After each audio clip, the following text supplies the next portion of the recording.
राधे राधे। हरे कृष्णा कृष्णा कृष्णा हरे हरे, हरे राम राम राम हरे हरे।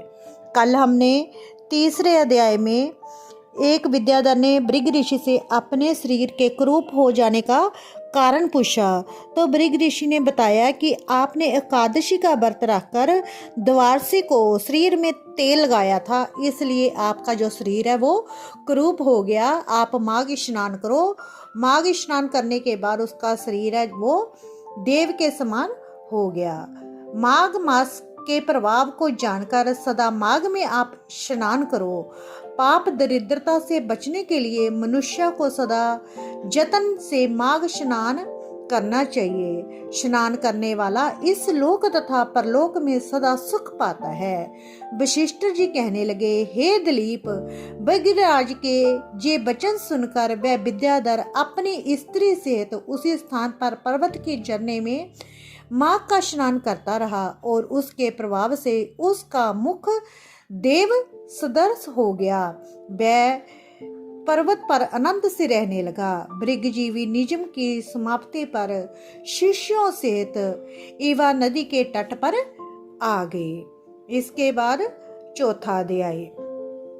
बोलिए श्री गणपति गणेश महाराज की जय।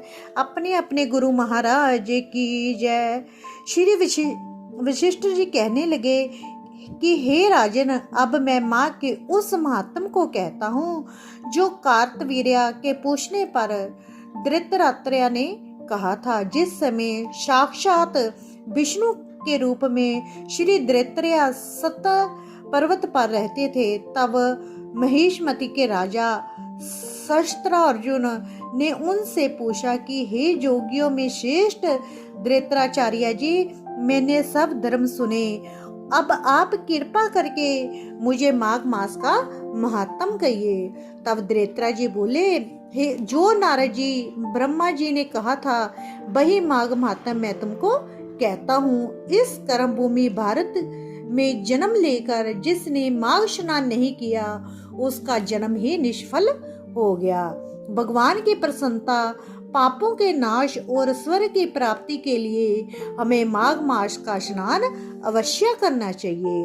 यदि ये पुष्ट व शुद्ध शरीर माघ स्नान के बिना ही रह जाए तो इसकी रक्षा करने से हमें क्या लाभ।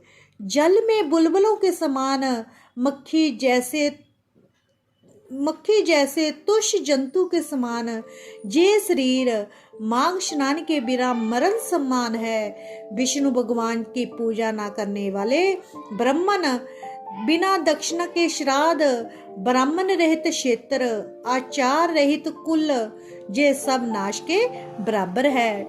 गर्व से धर्म का, क्रोध से तप का, गुरुजनों की सेवा ना करने से स्त्री तथा ब्रह्मचारी, बिना जली अग्नि से हवन और बिना साक्षी की मुक्ति का नाश हो जाता है। जीविका के लिए कहने वाली कथा, अपने लिए नहीं बनाए हुए भोजन की क्रिया, शुद्ध से भिक्षा लेकर किया हुआ जग तथा कंजूस का दान, ये सब नाश के कारण है। बिना अभ्यास और आलस्य वाली विद्या, असत्य वाणी, विरोध करने वाला राजा, जीविका के लिए तीर्थ यात्रा, जीविका के लिए व्रत, संदेह युक्त मंत्र का जप, व्यंग चित्त होकर जप करना, वेद न जानने वाले को दान देना, संसार में नास्तिक मत ग्रहण करना, श्रद्धा बिना धार्मिक क्रिया, ये सब व्यर्थ हैं। और जिस तरह दरिद्र का जीना व्यर्थ है, उसी तरह माघ स्नान के बिना मनुष्य का जीना भी व्यर्थ है। ब्रह्मघाती, सोना चुराने वाला, मदिरा पीने वाला, गुरु पत्नी गामी और इन चारों की संगति करने वाला माघ स्नान से भी पवित्र हो जाता है। जल कहता है, सूर्य उदय से पहले जो मुझ में स्नान करता है मैं उसके बड़े से बड़े पापों को नष्ट करता हूँ। महापातक भी स्नान करने से भस्म हो जाते हैं। माघ मास के स्नान का जब समय आ जाता है तो सब पाप अपने आप नाश के भय से कांप जाते हैं। जैसे मेघों से मुक्त होकर चंद्रमा प्रकाश करता है, वैसे ही श्रेष्ठ मनुष्य माघ मास में स्नान करके प्रकाशमान होते हैं।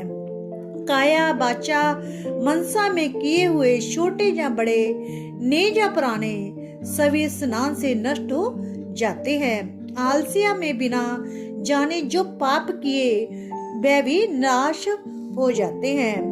जिस तरह जन्म जन्मांतरों के अभ्यास से आध्यात्मिक ज्ञान की प्राप्ति होती है, उसी तरह जन्मांतर अभ्यास से ही माघ स्नान में मनुष्य की रुचि होती है और अपवित्रों को पवित्र करने वाला तप और संसार रूपी कीचड़ को धोने की पवित्र वस्तु है।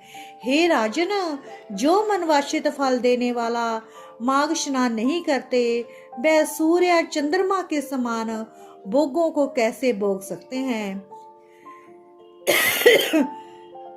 अध्याय 4 समाप्त।